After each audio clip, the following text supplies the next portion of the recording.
Hello everyone, आज हम पढ़ेंगे जो भी कंट्रोवर्सी हो रही है पाकिस्तान और ईरान के बीच में, इसके बारे में हम प्रॉपरली आज क्लियर कट पढ़ लेंगे। इधर उधर घूमेंगे नहीं, एग्जैक्ट पॉइंट टू पॉइंट बात करेंगे और आपको विद इन 10 या 12 मिनट में आपको पूरा लेक्चर आ जाएगा, जो कि यूपीएससी प्रीलिम्स और मेंस के लिए आपको इम्पॉर्टेंट है। ठीक है, तो सबसे इम्पॉर्टेंट टॉपिक यहाँ पे मेंस के लिए है, why is Pakistan a neighbour nobody likes. क्यों, अगर हमारे नेबर में पाकिस्तान जैसी कंट्री है तो कोई भी नहीं चाहता है। ना ईरान चाह रहा है, ना अफगानिस्तान चाह रहा है, ना चाइना चाह रहा है, ना बांग्लादेश चाह रहा है, ना इंडिया चाह रहा है। सो बेसिकली एक ऐसी कंट्री है जिसको कोई भी नेबर रखना ही नहीं चाह रहा है। उसके रीजंस क्या क्या है वो पढ़ने वाले हैं। उसके बाद में जो भी फंडा है, जो भी फियास्को चल रहा है कि ईरान ने पाकिस्तान पे हमला किया है, फिर पाकिस्तान ने टिट फॉर टैट में ईरान पे हमला किया है आज, तो उनके बारे में पढ़ेंगे। एक ऑपरेशन भी लॉन्च हुआ था, आप देख सकते हैं ऑपरेशन का नाम यहाँ पे, मारबार्ग सरमाचार।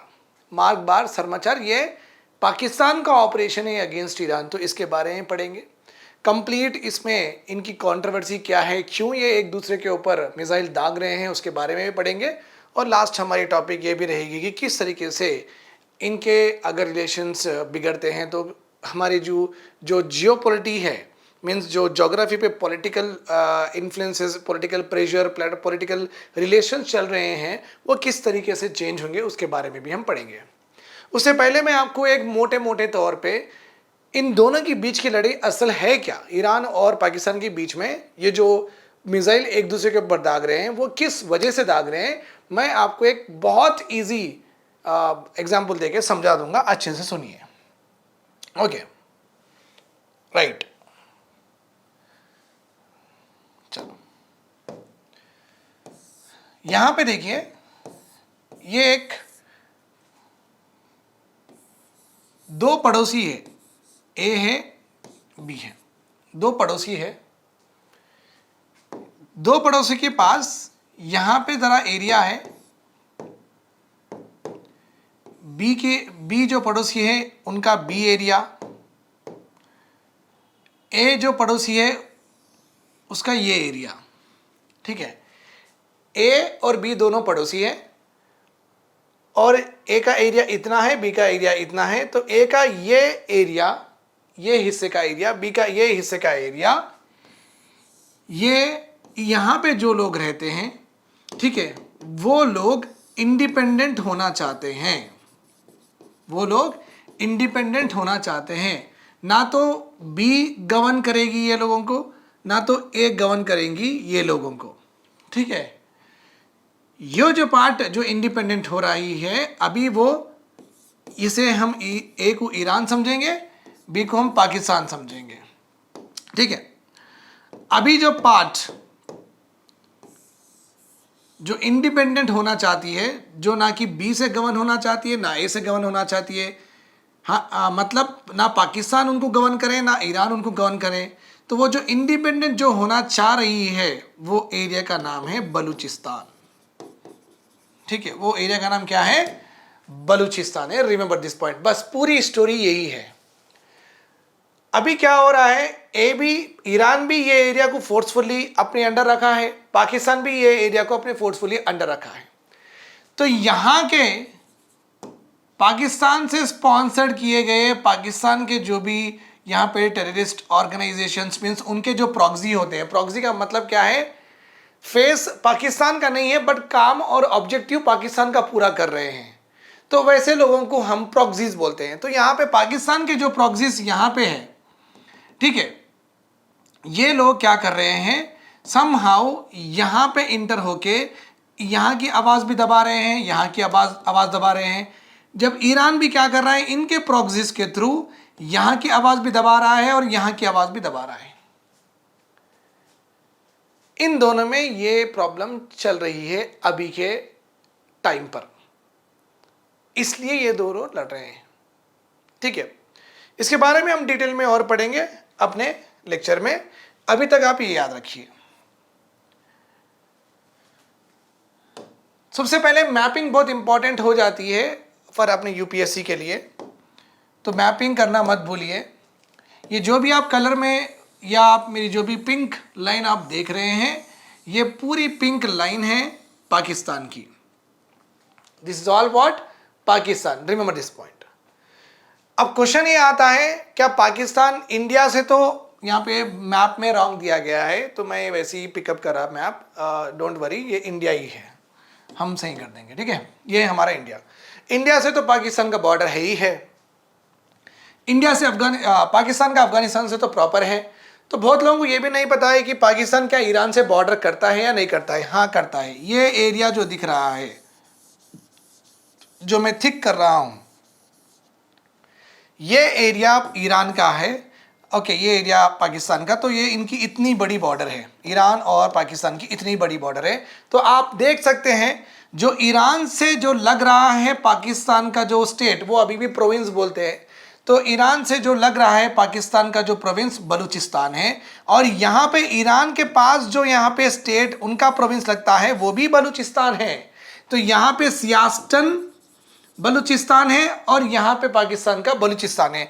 ये जो एरिया है, ये पूरा जो एरिया है, ये एरिया चाहता है कि इंडिपेंडेंट होना, वो अपने आप से इंडिपेंडेंट होना चाहता है। वो चाहता है कि ना मुझे पाकिस्तान गवर्न करे ना ईरान गवर्न करे। बेसिकली वो लोग चाहते हैं कि इतना सा एरिया उनको इंडिपेंडेंटली दे दिया जाए, जस्ट लाइक खालिस्तानी की डिमांड चल रही है, आप समझ सकते हैं, ठीक है। तो ऑब्वियसली आप ये भी आपको पता है, यहां पे इंपॉर्टेंस देखिए आप, इंडिया में जम्मू एंड कश्मीर है, सो जम्मू एंड कश्मीर में भी सेपरेटिस्ट टेंडेंसीज थे, सेपरेटिस्ट ऑर्गेनाइजेशंस थे। मतलब क्या है, इंडिया से सेपरेट होने के लिए लड़ने वाले ऑर्गेनाइजेशंस थे, जिसके हम हुर्रियत भी बोलते हैं। अभी तो वो नहीं है, 10-12 साल से तो वह है ही नहीं। और बीजेपी आने के बाद में तो जम्मू एंड कश्मीर कहाँ है, क्या कर रहा है, वहाँ पे कौन सी पार्टी चल रही है, तो किसी को उसकी न्यूज़ ही नहीं आती है। तो वो तो पूरा डार्क में चलेगा जम्मू एंड कश्मीर। खैर, तो फिर आप यहाँ पे ये देखिए, सो जैसे कि जम्मू एंड कश्मीर में पाकिस्तान से पैसे लेके, पाकिस्तान के पावर से जो भी डील करके, और जम्मू एंड कश्मीर के सिटीजन्स, ओके, और जो हुर्रियत बोलते थे, वो जम्मू एंड कश्मीर में रिवॉल्ट लेके आते थे। मीन्स आर्मी के ऊपर रिवॉल्ट लेके आते थे, गवर्नमेंट के ऑफिशियल्स को मारते थे कि हमें अलग चाहिए। तो पाकिस्तान उनको पैसे देता था, गन्स देता था, एक्सेट्रा सो देता था, वो उस रिसोर्सेज पे लड़ते थे। अल्टीमेटली उनका एम क्या था कि इंडिया से जुदा होना। वो वैसे ऑर्गेनाइजेशंस को बोलते हैं सेपरेटिस्ट ऑर्गेनाइजेशंस। तो हम तो ऐसा होने नहीं दिए 50 साल से। हम तो जम्मू एंड कश्मीर को पकड़ के जकड़ के रखे हैं, मिलिट्री पावर पूरी यूज़ करते हैं, वहाँ पे इंटरनेट कम्युनिकेशंस निकाल देते हैं। राइट और wrong, very common thing. Pakistan में भी यही हो रहा है। पाकिस्तान में बलूचिस्तान अभी बोल रहेगा मैं अलग हो जाऊंगा, तो पाकिस्तान क्यों अलग होने देगा? तो पाकिस्तान भी उसको पकड़ के रखा है, नहीं अलग होने ही नहीं है। अब मिलिट्री रहो या कुछ भी रहो, अब तुम हमारे कब्जे में रहना ही रहना है। जैसा इंडिया जम्मू एंड कश्मीर को नहीं छोड़ सकता है, वैसा पाकिस्तान बलूचिस्तान को नहीं छोड़ सकता है। उसी तरीके से ईरान भी बलूचिस्तान को नहीं छोड़ सकता है। तो अपने अपने ये मिलिट्री के दबाव पे क्या कर रहे हैं, बलूचिस्तान में जो अलग होना चाहते हैं, बलूचिस्तान अलग कंट्री जो बनाना चाहते हैं, सेपरेट होना चाहते हैं ईरान और पाकिस्तान से, वैसे ऑर्गेनाइजेशंस क्या करते हैं, पाकिस्तान में भी हमला कर रहे हैं और ईरान में भी हमला कर रहे हैं। तो जो ईरान में हमला कर रहे हैं तो वो पाकिस्तान में जाके बैठे हैं, जो पाकिस्तान में हमला कर रहे हैं वो जाके ईरान में बैठे हैं। ठीक है, तो ऑब्वियसली आप समझ सकते हैं कि अब पाकिस्तान में जो जाके बैठे हैं ईरान में हमला कर रहे हैं, तो ईरान वाले उनको तो उड़ाएंगे। तो फिर जो पाकिस्तान में हमला कर रहे हैं, जो ईरान में हमला कर रहे हैं, तो वो जाके पाकिस्तान में बैठे हैं, तो ईरान वाले वहाँ पे नहीं छोड़ेंगे, यहाँ पे पाकिस्तान वाले नहीं छोड़ेंगे। तो दोनों मिलके यही दोनों के बीच में तनाव चल रहा है। तो आप देख सकते हैं दोनों का बॉर्डर यहाँ पे 900 किलोमीटर का बॉर्डर है, बहुत अच्छा खासा लंबा चौड़ा बॉर्डर है।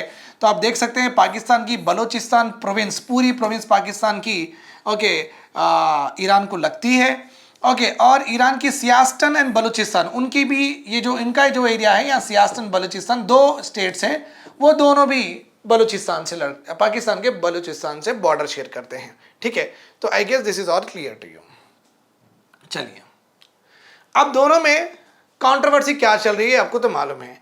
ईरान का ये बोलना है जो पाकिस्तान में बलूचिस्तान की जो प्रोविंस है वहां पे एक टेररिस्ट ऑर्गेनाइजेशन है जिसका नाम है जैश अल अदल। जैश अल अदल जो पाकिस्तान में है, पाकिस्तान के बलूचिस्तान में है ये जैश अल अदल टेररिस्ट ऑर्गेनाइजेशन। और ये जो टेररिस्ट ऑर्गेनाइजेशन है ये ईरान पे भी हमला करते हैं और पाकिस्तान के ऑफिशियल्स पे भी हमला करते हैं, क्योंकि उनको चाहिए कि वो सेपरेट बलूचिस्तान चाहिए। ठीक है, तो रिसेंटली क्या हुआ, ये जैश अल अदल ये टेररिस्ट ऑर्गेनाइजेशन ईरान के थोड़े पुलिस वाले पुलिस स्टेशन को उड़ा दिए, उड़ा के उनके जवान वहां पे मर गए।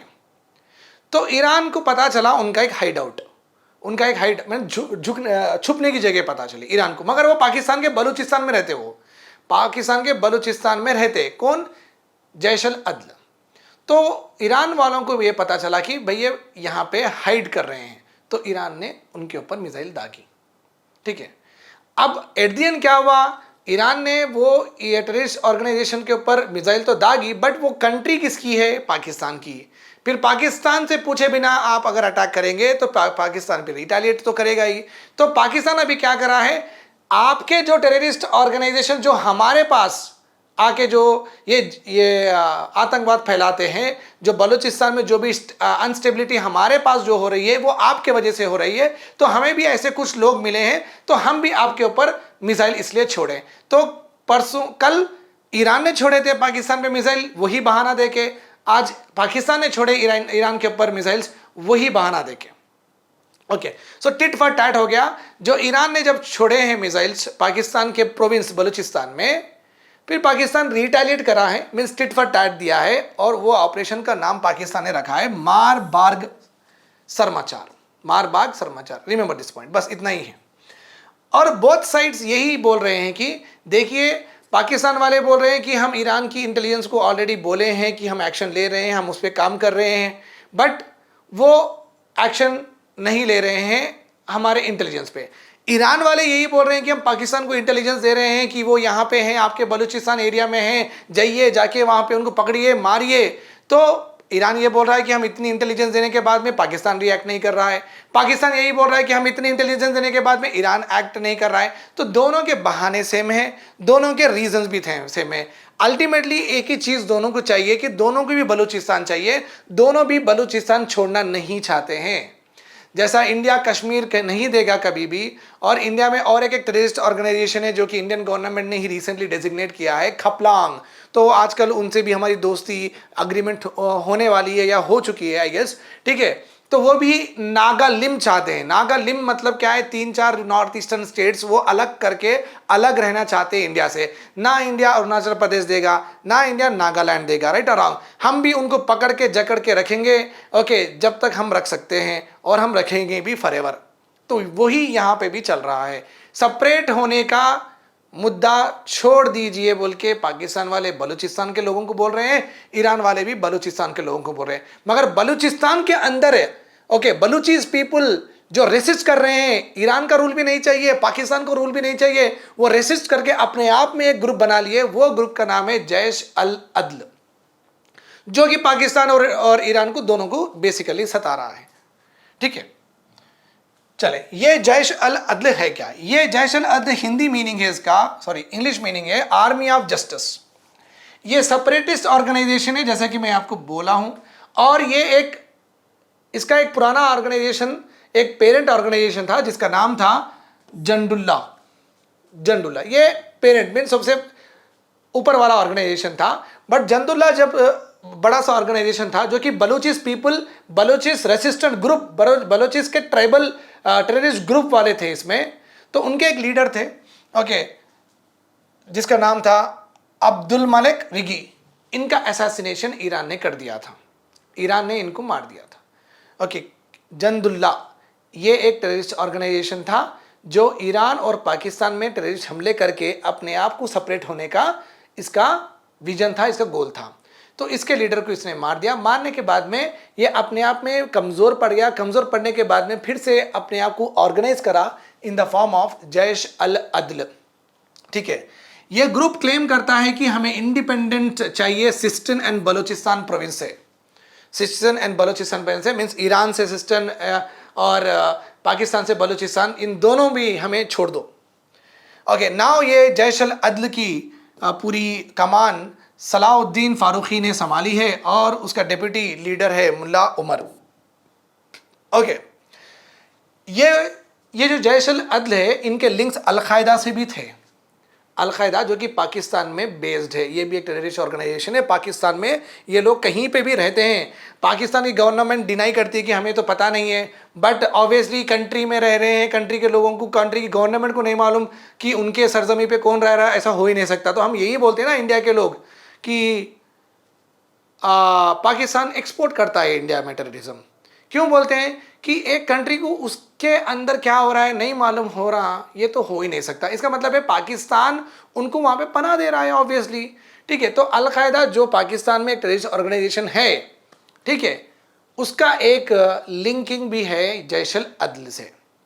ओके, और ये अलकायदा तो मालूम है आपको, ये सपोर्ट करता है सुन्नी अपोजिशंस। सुन्नी मुसलमान में सुन्नी और शिया दो होते हैं। सुन्नी के अपोजिट जो भी होते हैं सीरिया में या ईरान में, सुन्नी के अपोजिट जो भी काम करते हैं ना, उनके अगेंस्ट ये अलकायदा भी काम करता है। वो सिविल रहो कोई भी रहो, उनको फ़र्क नहीं पड़ता है। अगर सुन्नी के अपोजिट आप शिया है, अगर आप तकलीफ दे रहे हैं तो हम तो आपको मारेंगे, उतना ही है इनका।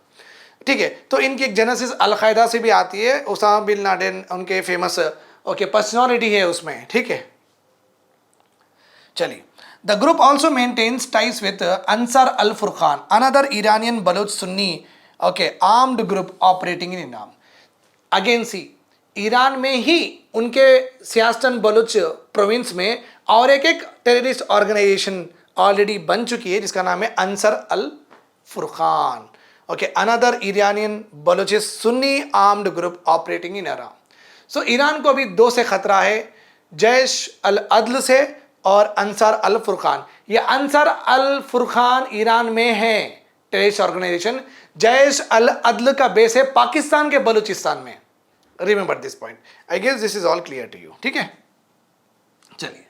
Jaish al Adl has been designated as a terrorist organisation भाई, ईरान ने इसको डिक्लेयर कर दिया है। जापान, न्यूजीलैंड, यूएस ने जैश अल अदल को टेररिस्ट ऑर्गेनाइजेशन डिक्लेयर किया है। आप देख सकते हैं पाकिस्तान यहाँ पे डिक्लेयर नहीं करा है, तो आप आराम से समझे कि पाकिस्तान से कुछ ना कुछ इसकी मिली भगत होगी जैश अल अदल से।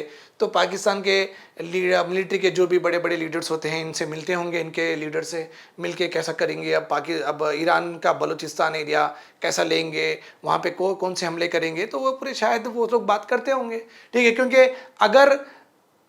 अगर ये ऑर्गेनाइजेशन बुरी होती तो पाकिस्तान वैसे भी डिक्लेयर कर देना चाहिए, बट पाकिस्तान ने उनको अभी तक रिकॉग्नाइज ही नहीं किया है एज ए टेररिस्ट ऑर्गेनाइजेशन। बड़े बड़े कंट्रीज तो ऑलरेडी कर चुके हैं।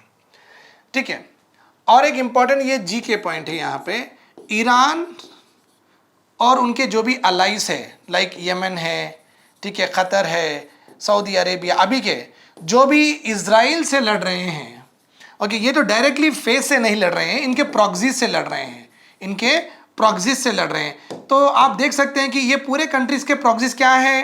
ओके, यहाँ पे आप लेबनान भी डाल सकते हैं।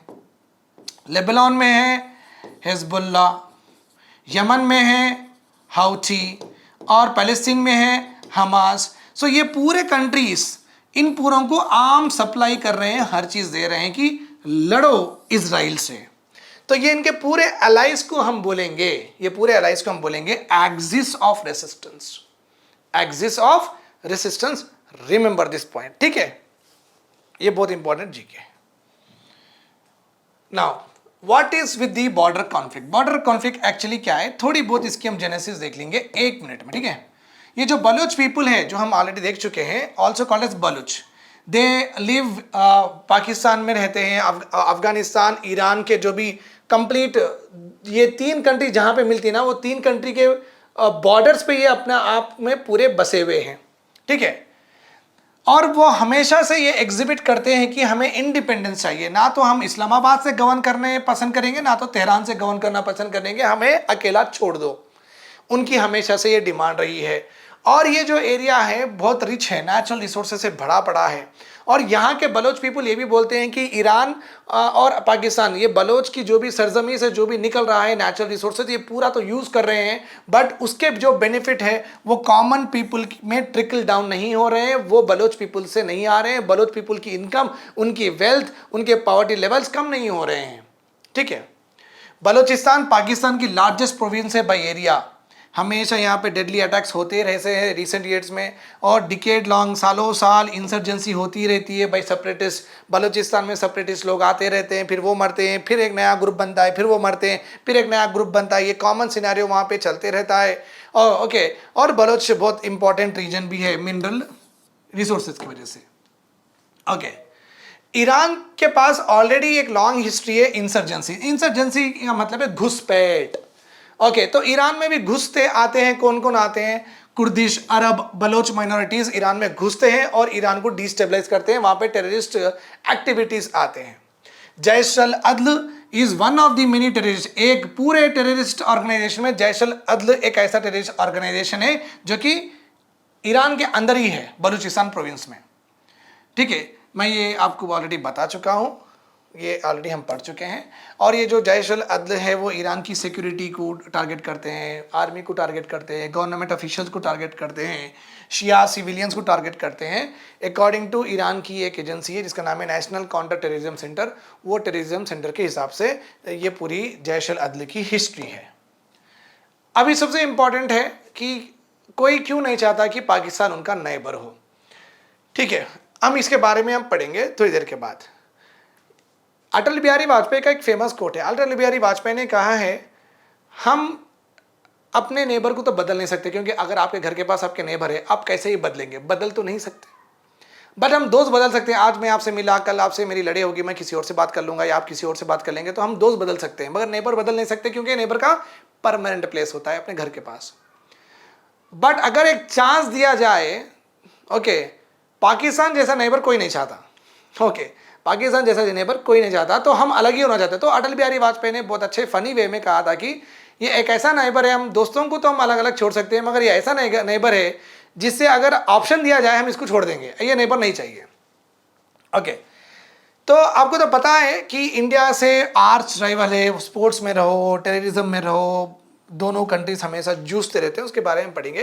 पहले हम देख लेंगे ईरान के केस में। ईरान के केस ऑलरेडी हम देख चुके हैं। अब अफगानिस्तान मीन्स पाकिस्तान और ईरान के बीच में क्या प्रॉब्लम है हम देखे हैं। तो ईरान नहीं चाहता कि पाकिस्तान उसका नेबर कई को भाई बोले ऐसा। ठीक है, अब अफगानिस्तान में क्या है? अफगानिस्तान में टेररिज्म और रेफ्यूजीज अफगानिस्तान के वहां पे प्रॉब्लम चल रहा है। ओके, अफगानिस्तान और पाकिस्तान के जो भी रिलेशंस है उसमें एक इम्पॉर्टेंट ऑर्गेनाइजेशन है जो कि वहाँ पे दोनों की इरिटेट कर रही है। बेसिकली पाकिस्तान को बहुत इरिटेट कर रही है एक ऑर्गेनाइजेशन जिसका नाम है तहरीक-ए-तालिबान पाकिस्तान। तहरीक-ए-तालिबान पाकिस्तान ये एक ऑर्गेनाइजेशन है, ऑफिशियल ऑर्गेनाइजेशन है गवर्नमेंट पाकिस्तान में, ओके, जो कि पाकिस्तान में है। ठीक है, अब तालिबान अफगानिस्तान में आ गया, तो अब पाकिस्तान ये डर रही है कि क्या ये जो ऑर्गेनाइजेशन है तहरीक-ए-तालिबान जो कि पाकिस्तान में है, ये अफगानिस्तान की तालिबान से बात करते करते ऐसे तो अग्रीमेंट्स नहीं करेगी कि ये पूरा यहाँ पे अब पाकिस्तान का ही तख्ता पलट देंगे, पाकिस्तान में भी तालिबान, अफगानिस्तान में भी तालिबान, ऐसा तो नहीं हो जाएगा। तो ये पाकिस्तान में डर बैठे हुआ है, ये पाकिस्तान में डर बैठे हुआ है। इसलिए पाकिस्तान क्या कर रही है? तालिबान को मार रही है। यहाँ पे इनसे ये इशू हो रहा है। ठीक है, एक्यूजिशन है, तालिबान सपोर्ट कर रहा है, अफगानिस्तान का जो तालिबान है वो सपोर्ट कर रहा है पाकिस्तान के तालिबान को। ओके, और मतलब क्या है, जो भी पाकिस्तान में तालिबान है, तहरीक-ए-तालिबान, वो जो भी काम करते हैं तो अफगानिस्तान की तालिबान बोलती वाह वाह वाह क्या काम है। तो मतलब दोनों की मिली भगत कुछ ना कुछ चल रही है, वो पाकिस्तान को नापसंद आ रही है। ठीक है, हम ऑफिशियल रहने के बाद में तुम क्या खिचड़ी पका रहे, मतलब एक दिन ऐसा आएगा दोनों मिलके हमारे ऊपर बम भी डाल देंगे, तो वैसी सिचुएशन आ जाएंगे, राइट। तो बात ये, वो डर के वजह से पाकिस्तान क्या कर रहा है, तालिबान को मारना शुरू कर रहा है। अपने ही तहरीक तालिबान के जो भी लीडर्स ऐसे कॉन्स्पायर्ड कर रहे हैं उनको पकड़ पकड़ मार रहा है और यहाँ पे भी तालिबान को सता रहा है, ठीक है। और अफगानिस्तान से जो भी रेफ्यूजीज आए थे उनको भेज रहा है। मतलब क्या है, तालिबान से हम अच्छे रिलेशन अब नहीं रख सकते क्योंकि तालिबान वो हमारी तालिबान को सपोर्ट करके कुछ ना कुछ खिचड़ी पका रहे हैं, तो वो एक डर है। Taliban relationship with Pakistan is also dominated by security issues होते हैं, म्यूचुअल एलिगेशंस, और दोनों में ब्लेम गेम चल रहा है। और पाकिस्तान ने डिपोर्ट किया है बहुत सारे अफगान रेफ्यूजीज़, पाकिस्तान ने वापस भेज दिए हैं, वो भी एक बहुत बड़ा इशू बन गया है रिसेंटली। अगर आप देखते हैं कि राशिद खान जो अफ़गानिस्तान के क्रिकेटर है, उन्होंने शायद एक मैच जीता था अपने परसों के वर्ल्ड कप में, 50 ओवर्स वर्ल्ड कप में मैच जीता था। उन्होंने कहा था कि ये मेरे भाइयों के लिए जो कि ये पाकिस्तान से रेफ्यूज होके हमारे पास लूट लौट रहे हैं, वो उनके लिए बोल के उन्होंने ये स्टेटमेंट दिया था। मतलब क्या है, अफगानिस्तान में भी ये उनके दिल में है कि पाकिस्तान जो कर रहा है वो अच्छा नहीं कर रहा है। मतलब क्या है, अफगानिस्तान भी पसंद नहीं करता है पाकिस्तान को, ईरान तो वैसे ही पसंद नहीं कर रहा है, इंडिया तो वैसे नहीं पसंद करेगा, बचा कौन, अब चाइना देखेंगे क्या करता है। पाकिस्तान और इंडिया के बारे में बोलना कुछ भी नहीं है। 1971 में हम बांग्लादेश लिबरेशन वार हुई थी, फिर उसके बाद में कारगिल वार होती है, उसके बाद में बालाकोट हुआ था। बहुत सारे इंस्टेंसेस है जहाँ पे इंडिया पाकिस्तान ऑलमोस्ट लड़ते ही रहते हैं, ठीक है। पाकिस्तान एक्सपोर्ट करता है टेररिज्म, हम उसके ऊपर जवाब देते हैं, चल तो रहा है। और रिसेंटली पाकिस्तान और इंडिया के जो रिलेशन से और भी सीवियर हो चुके हैं। वाई? बिकॉज इंडिया ने आर्टिकल 370 निकाल दिया है। इंडिया ने आर्टिकल 370 निकाल दिया। पाकिस्तान को इसमें मिर्ची क्यों लगी किसी को नहीं पता है, क्योंकि वो लोग यहाँ पे रहते नहीं है, उनका कुछ काम यहाँ पे नहीं है, फिर इतनी तकलीफ उनको क्यों हो रही है समझ में नहीं आ रहा है, ठीक है। पहली बात तो उनको लोकल स्टैंड ही नहीं है, मीन्स उनको बात करने का हक ही नहीं है कि जम्मू एंड कश्मीर के बारे में, क्योंकि वो उनका कुछ है ही नहीं वहाँ पे, ओके। दैट्स वाइड पेपर में भी, न्यूज़पेपर में भी यही बोल रहे हैं कि नो लोकल स्टैंडी, पाकिस्तान के पास लोकल स्टैंडी कुछ स्टैंड ही नहीं है बात करने के ऊपर, फिर भी नाराज़ हो रहे हैं कि आर्टिकल 370 निकाल दिया जैसा कि इनका है, ठीक है। और आप तो देख ही रहे हैं कि पाकिस्तान के प्राइम मिनिस्टर यहाँ नहीं आते, इंडिया के प्राइम मिनिस्टर वहाँ नहीं जाते हैं, तो डिप्लोमेटिक टाइज पूरे डोरमेंट और पूरे डेरोगेटरी हो गए हैं, नॉट डेरोगेटरी, डाउन ट्रोडन हो गए हैं, ठीक है। और सस्पेंशन ऑफ ट्रेड भी हो रखा है, कुछ आना जाना इम्पोर्ट एक्सपोर्ट ज़्यादा कुछ हो नहीं रहा है, ठीक है। और पाकिस्तान से इंडिया को ऑलरेडी प्रॉब्लम है कि क्रॉस बॉर्डर टेररिज्म वो भेजते हैं, ड्रोन्स का आना जाना या अपना उनका वो चलते रहता है, वो क्रॉस बॉर्डर फायरिंग, ओके, एक दिन आठ क्रॉस बॉर्डर फायरिंग भी हमें देखने को मिलती है। तो इंडिया भी नहीं चाहता कि भाई ये क्या है नेबर बोल के, इंडिया को भी पसंद नहीं है, ठीक है। अब चाइना अगर हम देखें तो चाइना का एक्चुअली पाकिस्तान से बॉर्डर ही नहीं है, बट फिर भी चाइना इनका नेबर है, ऐसा ये फील हो जाते हैं। अब किस तरीके से पाकिस्तान इनका नेबर होता है, यहां पे देखिए, अच्छे से देखिए, ये जो एरिया है, मैं अच्छे से लिख रहा हूं, ये जो एरिया है लाल, ये है पाकिस्तान ऑक्युपाइड कश्मीर, ये है हमारा कश्मीर, ठीक है, ये पूरा हमारा है, ये जो, ठीक है। मैं ये बता रहा ना, ये अपने जम्मू एंड कश्मीर का नॉर्थ वेस्टर्न पार्ट, जो ये एक लेफ्ट वाला मुकुट है अपना, ये हमारा एक्चुअली हमारा ये, बट उनके कब्जे में है, पाकिस्तान ऑक्युपाइड कश्मीर है। यहाँ पे एक जगह है जिसका नाम है सक्सगाम वैली, जिसका नाम है क्या है, सक्सगाम वैली, रिमेंबर दिस पॉइंट। ये वैली और यहाँ का थोड़ा बहुत हिस्सा पाकिस्तान ने चाइना को दे दिया है, ठीक है। सो बेसिकली अब चाइना पाकिस्तान के पास पाकिस्तान से इसलिए जुड़ा हुआ है बिकॉज पीओके से ही। सो पाकिस्तान और चाइना का जुड़ना पीओके, पाकिस्तान ऑक्युपाइड कश्मीर की वजह से ही है। जिस दिन हम वो ले लेंगे, उनकी वो भी दोस्ती, वो भी यारी, जो भी है टाइस, वो भी चले जाएंगे, ठीक है। तो चाइना तो डायरेक्ट बॉर्डर है ही नहीं पाकिस्तान से, बट फिर भी बॉर्डर ये लोग बना रखे हैं। कहाँ से? पाकिस्तान ऑक्युपाइड कश्मीर। कौन सी वैली से चाइना कनेक्ट करता है पाकिस्तान को? सक्सगम वैली से चाइना कनेक्ट करता है। और देखिए, no, Pakistan does not share any land boundary with China, however on the ground उनकी पूरी पीपल एक्सचेंज जो भी ट्रेड होता है, आना जाना लगा रहता है, वो डिस्प्यूटेड सक्सगम वैली से होता है, कि जो कि पाकिस्तान ऑक्युपाइड कश्मीर में, जो मैं ऑलरेडी बोल चुका हूँ। यहाँ पे ही चाइना पाकिस्तान इकोनॉमिक कॉरिडोर बना रहे हैं।